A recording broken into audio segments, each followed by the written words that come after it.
Students, welcome back to my channel. আজকের পর্বে আমরা চক্রবৃদ্ধি সুদ ও সমাহার বৃদ্ধি বা হার সংক্রান্ত অতি সংক্ষিপ্ত উত্তরধর্মী প্রশ্ন এবং সংক্ষিপ্ত উত্তরধর্মী প্রশ্ন বিষয়ে আলোচনা করব। অতি সংক্ষিপ্ত উত্তরধর্মী প্রশ্ন অর্থাৎ very short answer type question তিন ধরনের। এমসিকিউ বা মাল্টিপল চয়েস কোশ্চেন, এখানে 4টি করে সম্ভাব্য উত্তর দেওয়া আছে, তাদের মধ্যে সঠিক উত্তরটি বেছে উত্তরপত্রের বাম দিক ঘেঁষে আমরা সঠিক উত্তরটি লিখে দিই। দ্বিতীয় ধরন সত্য বা মিথ্যা লেখা, এক্ষেত্রে আমরা বিবৃতিটি সত্য বা মিথ্যা লিখি, যুক্তি দেওয়ার কোনো প্রয়োজন নেই। তৃতীয় ধরন শূন্যস্থান পূরণ করি, এক্ষেত্রে আমরা অসম্পূর্ণ বাক্যটির শূন্যস্থানে উপযুক্ত শব্দ বা সংখ্যা বসিয়ে শূন্যস্থান পূরণ করি। এরপরে সংক্ষিপ্ত উত্তরধর্মী প্রশ্ন অর্থাৎ শর্ট অ্যান্সার টাইপ কোশ্চেন, এরূপ প্রতিটি প্রশ্নের মান 2, তাই আমরা এই ধরনের প্রশ্নের সমাধান করে দেখাই।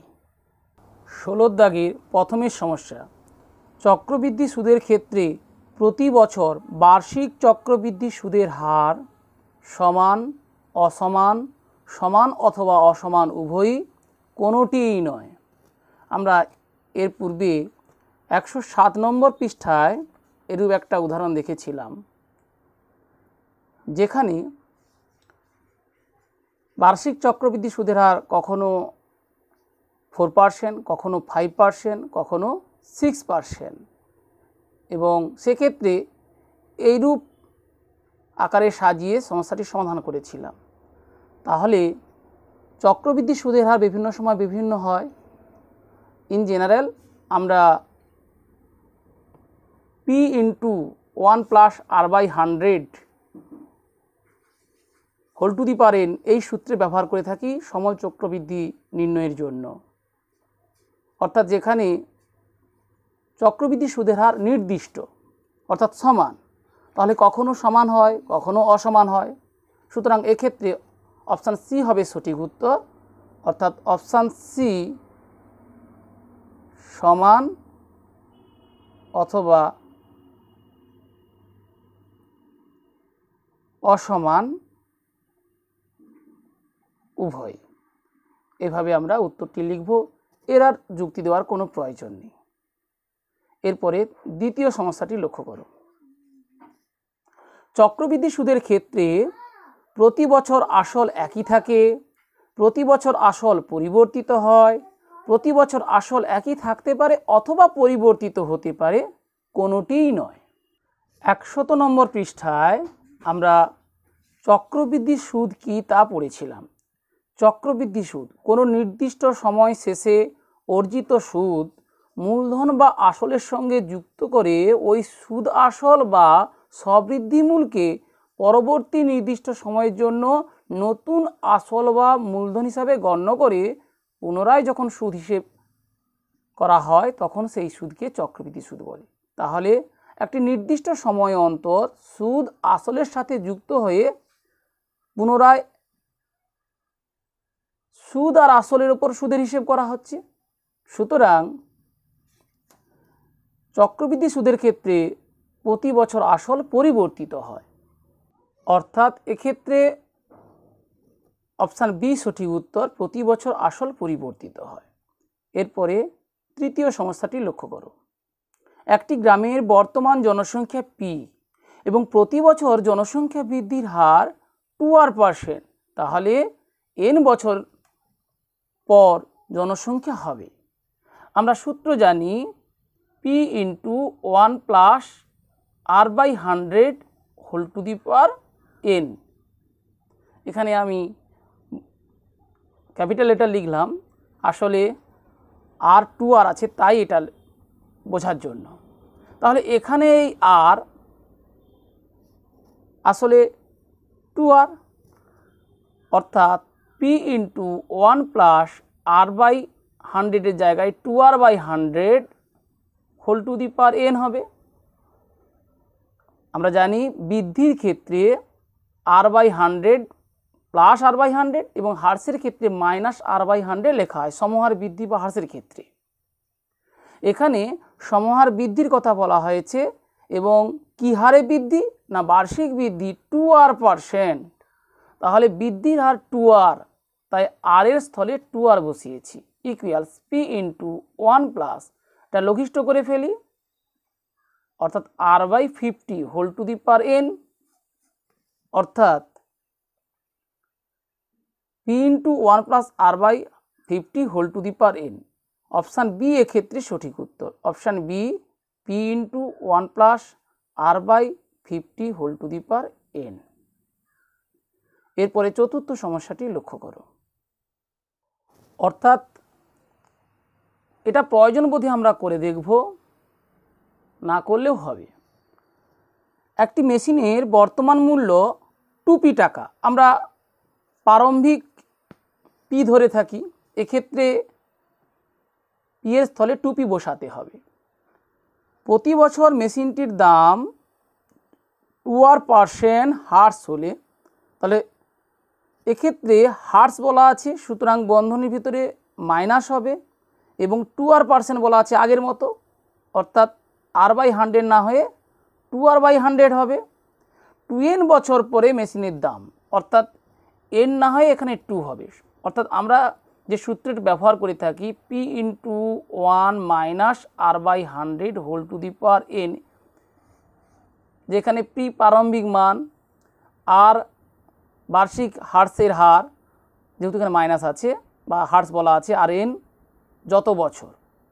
এই সূত্রে প্রারম্ভিক মান কত 2p, তাহলে p এর স্থলে হবে 2p ইন্টু 1 মাইনাস বার্ষিক হার্স কত 2r%, অর্থাৎ 2r/100 whole to the power n বছর, এখানে 2n বছর অর্থাৎ 2n হবে। তাহলে বন্ধনীর ভিতরের অংশ এইখানে আমরা লঘিষ্ঠ করে ফেলবো ঠিক আগেরটার মতো, অর্থাৎ 2p into 1 - r/50 whole to the power কিন্তু 2n হল, অর্থাৎ এক্ষেত্রে অপশান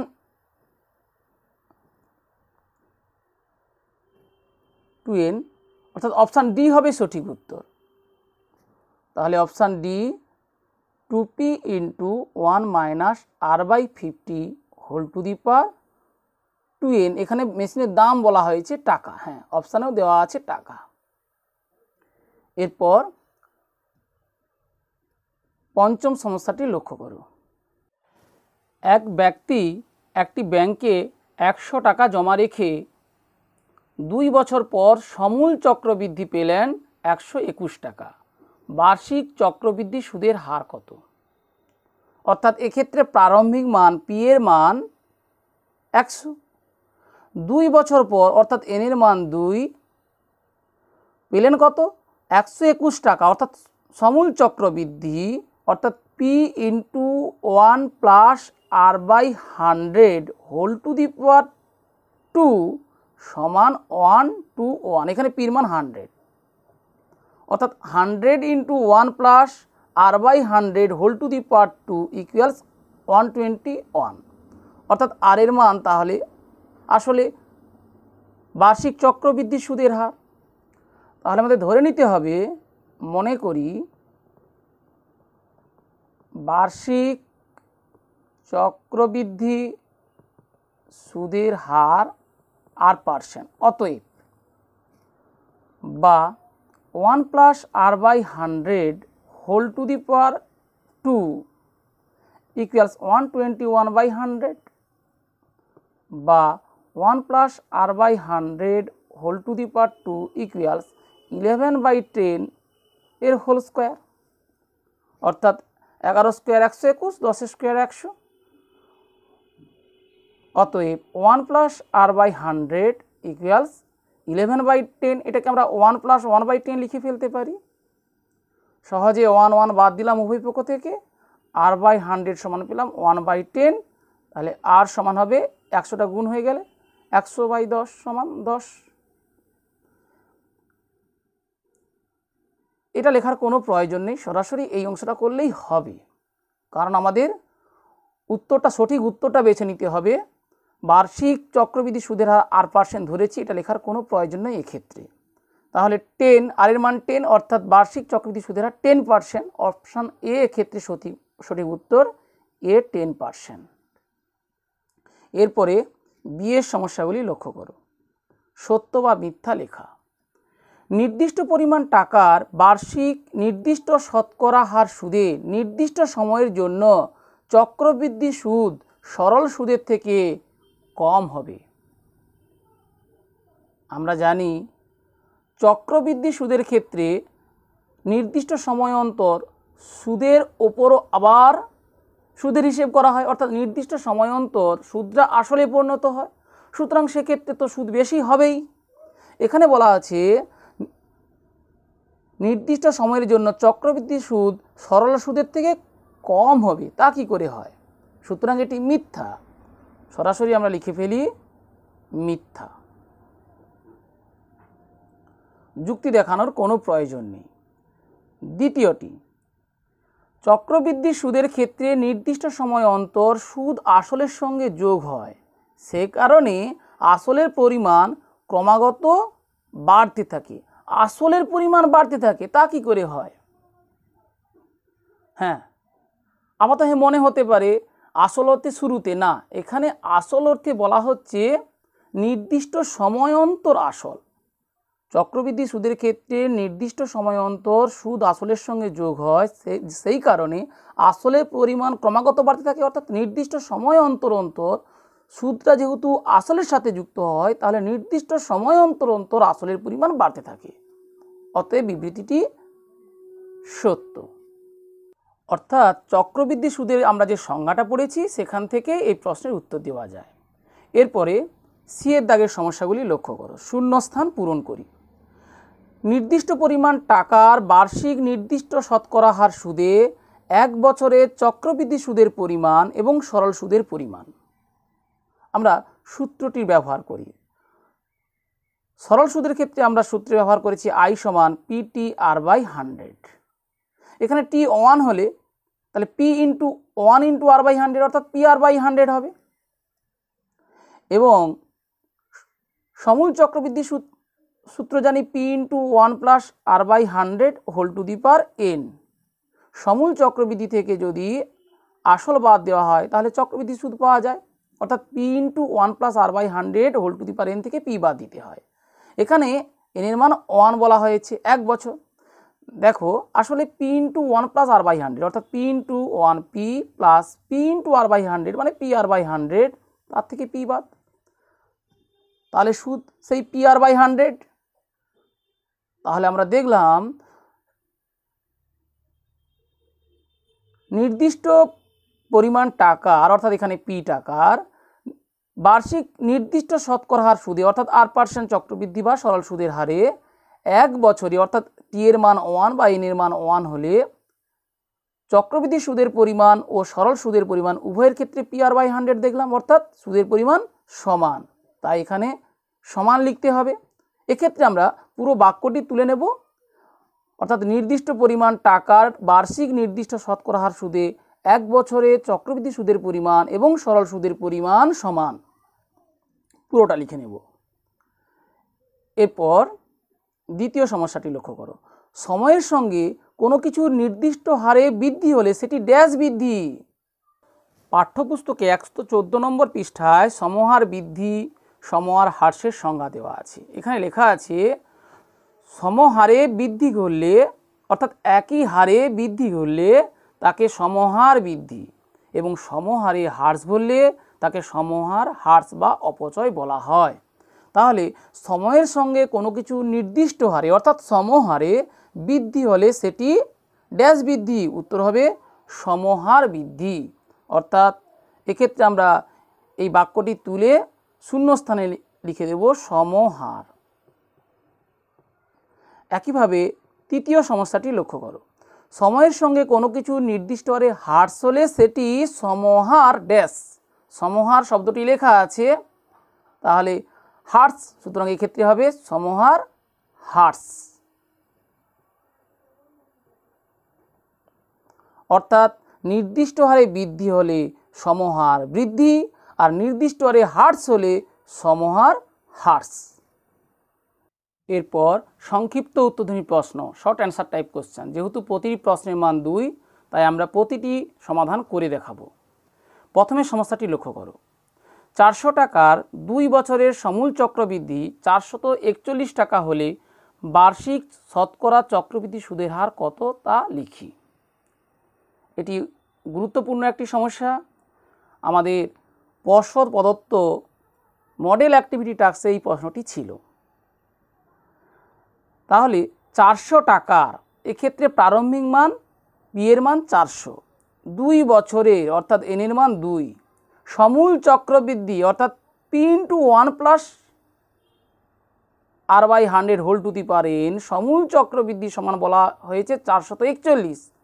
বার্ষিক শতকরা চক্রবৃদ্ধি সুদের হার কত? তাহলে প্রথমে এটা ধরে নিতে হবে, যেটা আমরা সূত্রে আর হিসাবে ব্যবহার করে থাকি। তাহলে প্রথমে মনে করি বার্ষিক চক্রবৃদ্ধি সুদের হার আর পার্সেন্ট। এখানে যেহেতু শতকরা চিহ্ন দিয়েছি তাই বার্ষিক শতকরা চক্রবৃদ্ধি সুদের হার লিখিনি। যদি বার্ষিক শতকরা চক্রবৃদ্ধি সুদের হার লিখতাম তখন আর লিখতে হতো। বার্ষিক চক্রবৃদ্ধি সুদের হার 8%। এরপরে সরাসরি লিখে দিই প্রশ্নানুযায়ী 400 into 1 plus R by 100 whole to the power, এখানে এর মান 2 সমান 441,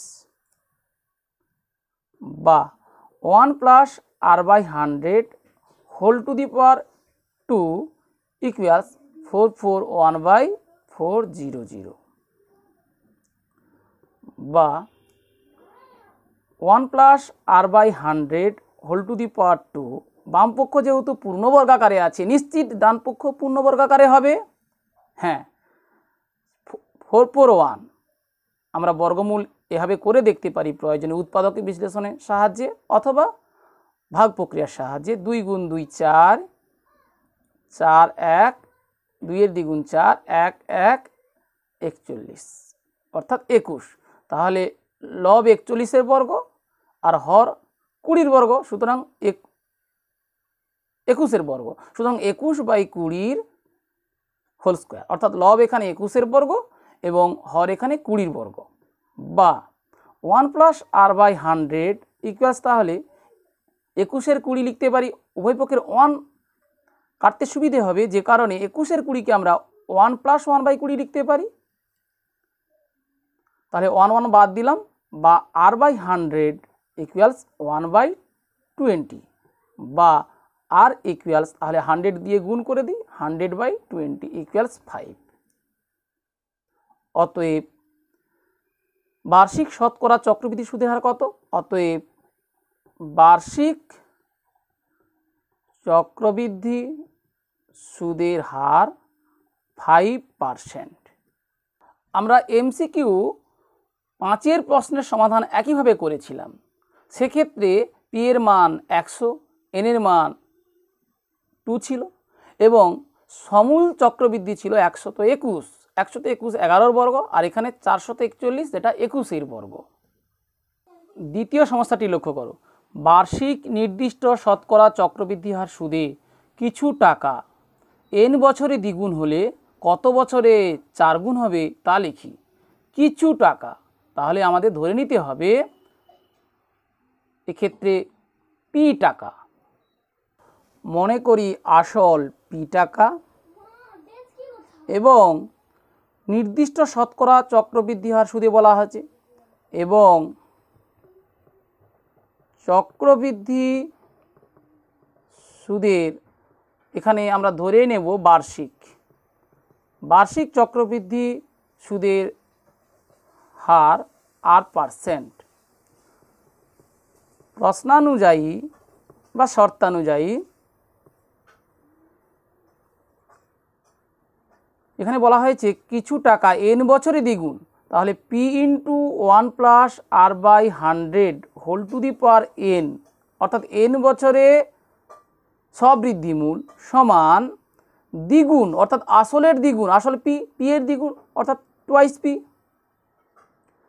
বা উভয় পক্ষে পি আছে পি এখানে আসল, সুতরাং নট ইকুয়াল 0, আমরা উভয় পক্ষ থেকে পি বাদ দিতে পারি, অর্থাৎ উভয় পক্ষে পি দিয়ে ভাগ করলাম।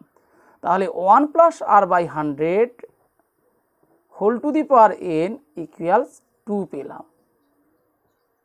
এই সম্পর্কটাকে কাজে লাগাবো। এরপরে বলা হয়েছে কত বছরে 4 গুণ হবে। মনে করি ওই মূলধন নির্দিষ্ট চক্রবৃদ্ধি হার সুদে বা বার্ষিক, একই কথা লিখতে পারি, বার্ষিক r% চক্রবৃদ্ধি হার সুদে কত বছরে বলা হয়েছে, ধরি টি বছরে, যেহেতু এর আগে n ধরেছি সুতরাং এখানে টাইমটা টি ধরে নিই, টি বছরে 4 গুণ হবে। অতএব প্রিন্সিপাল বা এক্ষেত্রে সেই আসল P, P into 1 plus rate of interest r/100 whole to the power, তাহলে এন এর স্থলে টি বসাই, ইকুয়ালস 4 গুণ হবে, অর্থাৎ পি এর 4 গুণ 4p, বা একইভাবে উভয় পক্ষকে পি দিয়ে ভাগ করে ফেলি, 1 + r/100 whole to the power T equals 4, বা 1 + r/100 whole to the power T equals 4কে আমরা 2 স্কোয়ার লিখতে পারি, আর 2 এখানে কত, 1 + r/100 whole to the power n, তাহলে 2 square equals 1 + r/100 whole to the power n তার স্কোয়ার, কারণ এখানে 2 সমান 1 + r/100, এটা 1 থেকে পেলাম, পাশে উল্লেখ করে দিতে পারি, 1 থেকে পাই, বা 1 + r/100 whole to the power T equals, এখানে লক্ষ্য করো বন্ধনীর এই প্রথম বন্ধনীর মধ্যে আছে 1 + r/100 whole to the power n তার পাওয়ার 2, অর্থাৎ আমরা জানি সূচকের এই mn গুণ হয়, অর্থাৎ n × 2 আমরা 2n লিখবো, এটা 1 + r/100 whole to the power 2n, অর্থাৎ উভয়ের সূচক একই, এক্ষেত্রে যেহেতু নিধান এক্ষেত্রে 1 + r/100, এক্ষেত্রে 1 + r/100, সুতরাং সূচক একই হবে টি 2n, অতএব টি ইকুয়ালস 2n। প্রশ্নে টি সমান কত জিজ্ঞেস করা হয়নি, প্রশ্নে বলা হয়েছে কত বছরে 4 গুণ হবে, আমরা টি ধরেছি, অতএব 2n বছরে 4 গুণ হবে। নেক্সট প্রবলেমটি লক্ষ্য করো, বার্ষিক 5% চক্রবৃদ্ধি হার সুদে কিছু টাকার 2 বছরে চক্রবৃদ্ধি সুদ 615 টাকা হলে আসল নির্ণয় করি। তাহলে আসল প্রিন্সিপাল পি এর ক্ষেত্রে নির্ণয় করতে হবে। প্রথমে ধরে নিই, মনে করি আসল পি টাকা, এখানে বার্ষিক চক্রবৃদ্ধি সুদের হার অর্থাৎ r% সমান 5% বলা হয়েছে, অর্থাৎ r এর মান 5 বলা আছে, 2 বছরে অর্থাৎ n এর মান 2 বলা আছে, চক্রবৃদ্ধি সুদ বলা হয়েছে। আমরা জানি চক্রবৃদ্ধি সুদ সমান সমূল চক্রবৃদ্ধি মাইনাস আসল, অর্থাৎ p × 1 + r এখানে 5/100 whole to the power n এখানে 2 মাইনাস পি সমান বলা হয়েছে 615, যেহেতু মাত্র 2 নাম্বার যে কারণে আমরা ডিটেলস আর লিখলাম না। বা তাহলে বাম পক্ষের এই সংখ্যামালার দুটি পদ থেকে পি কমন নেওয়া যেতে পারে, পি কমন নিয়ে পাচ্ছি 1 + 5/100, এটা লঘিষ্ঠ করলে হয় 1/20, 1/20 হোল স্কোয়ার মাইনাস 1 ইকুয়াল 615, বা পি ইন্টু, এটাকে অনেকভাবে করা যেতে পারে, আমরা a + b এর হোল স্কোয়ার অর্থাৎ বিস্তৃত করতে পারি, সেখান থেকে পরে 1 1 বাদ যাবে, অথবা সরাসরি এটাকে লসাগু করলাম 20, তাহলে 20 + 1 21, 21/20 হোল স্কোয়ার মাইনাস 1, এভাবে করে, তাহলে পি ইন্টু, আসলে এটা 21² / 20², অর্থাৎ লসাগু হবে 20² মানে 400, এবং লবে হবে 21² - 20², আমরা 21² থেকে 20² বাদ দিতে পারি, অথবা 21 + 20 × 21 - 20 করতে পারি। আসলে 21 যোগ 20টাই হবে। প্রসঙ্গত বলি 21 স্কোয়ার মাইনাস 20 স্কোয়ার, এ স্কোয়ার মাইনাস বি স্কোয়ারের সূত্র এ প্লাস বি ইন্টু এ মাইনাস বি, আসলে যোগ, অর্থাৎ পরপর দুটি সংখ্যার এইভাবে বর্গের অন্তর আসলে তাদের যোগফল হয়। কারণ ধরি এখানে 21 স্কোয়ার মাইনাস 20 স্কোয়ার, তাহলে 21 যোগ 20 ইন্টু 21 বিয়োগ 20, তাদের অন্তর তো 1, কোনো সংখ্যাকে 1 দিয়ে গুণ করলে সেই সংখ্যা, অর্থাৎ তাদের বর্গের অন্তর আসলে তাদের সমষ্টি। আমরা দ্রুত এরকম সিদ্ধান্ত নিতে পারি। এখানে আমি 21 স্কোয়ার 441 লিখি, মাইনাস 20 স্কোয়ার 400 লিখি, এভাবেও করা যেত সরাসরি 41 সমান 615, বা পি ইন্টু তাহলে 41/400 সমান 615, বা পি সমান 615 গুণ 400 ভাগ 41। নিঃসন্দেহে এটা লঘিষ্ঠ করা যাবে। তাহলে 41-এ কত দিয়ে গুণ করলে হবে? 6 4 24, এটা 41 1 41, 2 0 5, তাহলে 5 5 5 5 5 একে 5 5 4 20, অর্থাৎ 15, অর্থাৎ এটা লঘিষ্ঠ করে পেলাম 15 গুণ 400 সমান 15 4 আবার 60, এবারে দুটা শূন্য ছিল, অর্থাৎ 6000, পি সমান 6000। আমরা আসল পি টাকা ধরেছি, তাহলে উত্তর হবে অতএব নির্ণেয় আসল 6000 টাকা। চতুর্থ সমস্যাটি লক্ষ্য করো। প্রতি বছর R% হ্রাসপ্রাপ্ত হলে n বছর পর একটি মেশিনের মূল্য হয় V টাকা। n বছর পূর্বে মেশিনটির মূল্য কত ছিল তা নির্ণয় করি। পূর্বে কত ছিল, এই ধরনের সমস্যার সমাধানের জন্য আমরা ধরে নিই পূর্বে ছিল P, অর্থাৎ এর আগে আমরা 15-এর দাগে এরূপ সমস্যার সমাধান করেছিলাম, 4-এর দাগ, 5-এর দাগ, 7-এর দাগ, 10-এর দাগ, এইরূপ সমস্যার সমাধান, অর্থাৎ যেখানে কত ছিল অতীতের কথা জিজ্ঞেস করা হয়েছে। যেমন এখানে ছিল পূর্বে এরূপ কতজন শিক্ষার্থী ভর্তি হয়েছিল, পথদূরত্বের সংখ্যা কত ছিল, এখানে উচ্চতা কত ছিল, এই ধরনের সমস্যা সমাধানের ক্ষেত্রে আমরা প্রথমে ধরে নিই। তাহলে এক্ষেত্রে প্রথমে ধরে নেব, মনে করি n বছর পূর্বে মেশিনটির মূল্য ছিল P টাকা। এরপর সরাসরি আমরা লিখে ফেলি অতএব P ইন্টু 1, এখানে হ্রাসপ্রাপ্ত হয়েছে বলা হয়েছে, সুতরাং মাইনাস করতে হবে 1 মাইনাস কী হারে না বার্ষিক R% হারে, R/100 whole to the power, তাহলে n বছর, n সমান n বছর পর ওই মেশিনের মূল্য হয় V টাকা, সুতরাং এটা সমান V, বা এখান থেকে P এর মান নির্ণয় করতে হবে। P সমান V বাই, অর্থাৎ P ইন্টু এই অংশটা, তাহলে V বাই এই অংশটি হবে 1 minus R/100 whole to the power n হবে। এটাকে আমরা প্রয়োজনে লিখতে পারি P সমান V ইন্টু, আমরা জানি 1/m a two the power m equals a two the power minus m হয় সূচকের নিয়মে, অর্থাৎ এই অংশটির সূচক n আছে, এটি হরে আছে, লবে গেলে 1 minus R/100 whole to the power তাহলে মাইনাস n হবে। অতএব n বছর পূর্বে মেশিনটির মূল্য ছিল V into 1 minus R/100 whole to the power minus n টাকা। শেষের সমস্যাটি লক্ষ্য করো। প্রতি বছর জনসংখ্যা R% বৃদ্ধি হলে n বছর পর জনসংখ্যা হয় P। n বছর পূর্বে জনসংখ্যা কত ছিল তা নির্ণয় করি। তাহলে এক্ষেত্রে কত ছিল নির্ণয় করতে হবে, অর্থাৎ সেটা ধরে নিতে হবে।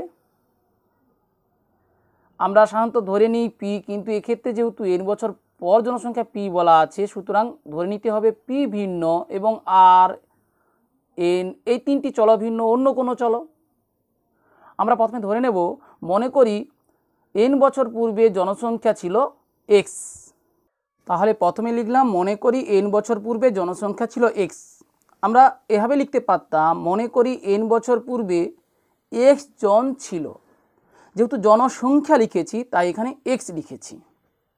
এক্ষেত্রে r% বার্ষিক বৃদ্ধির কথা বলা হয়েছে। অতএব x ইন্টু 1 প্লাস বৃদ্ধি বলে plus r/100 whole to the power কত বছর, একইভাবে আগেরটির মতো n বছর, সমান n বছর পর জনসংখ্যা হয় p সমান p, এখানে স্মল p আছে, বা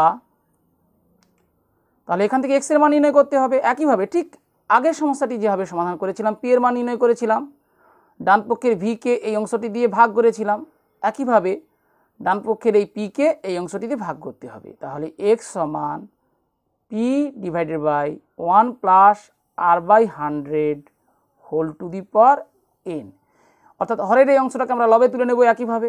অতএব x সমান পেয়ে যাব p into 1 plus r/100 whole to the power -n, অর্থাৎ সূচক এখানে n, হর থেকে যখন লবে গেল এই পদটি বা এই সংখ্যাটি, তখন সূচক -n হয়ে গেল। অতএব n বছর পূর্বে জনসংখ্যা ছিল p into 1 plus r/100 whole to the power -n, অর্থাৎ একই ধরনের পরপর দুটি সমস্যার সমাধান করেছি। এক্ষেত্রে মেশিনটির মূল্য ছিল, সুতরাং সাংখ্যমান এবং একক দুটোই লিখেছি, টাকা এক্ষেত্রে। আর এখানে n বছর পূর্বে জনসংখ্যা ছিল, সংখ্যা, তাই সংখ্যা লিখেছি। অথবা লিখতে পারতাম যে n বছর পূর্বে এতজন ছিল। প্রশ্নে বলা হয়েছে n বছর পূর্বে জনসংখ্যা কত ছিল, অতএব n বছর পূর্বে জনসংখ্যা ছিল এই সংখ্যাটি। আশা করি তোমরা চক্রবৃদ্ধি সুদ ও সমহার বৃদ্ধি বা হার সংক্রান্ত অতি সংক্ষিপ্ত উত্তরধর্মী প্রশ্ন এবং সংক্ষিপ্ত উত্তরধর্মী সকল প্রশ্নের সমস্যার সমাধান কৌশল বুঝতে পারলে। বুঝতে কোনো সমস্যা হলে কমেন্টে জানিও।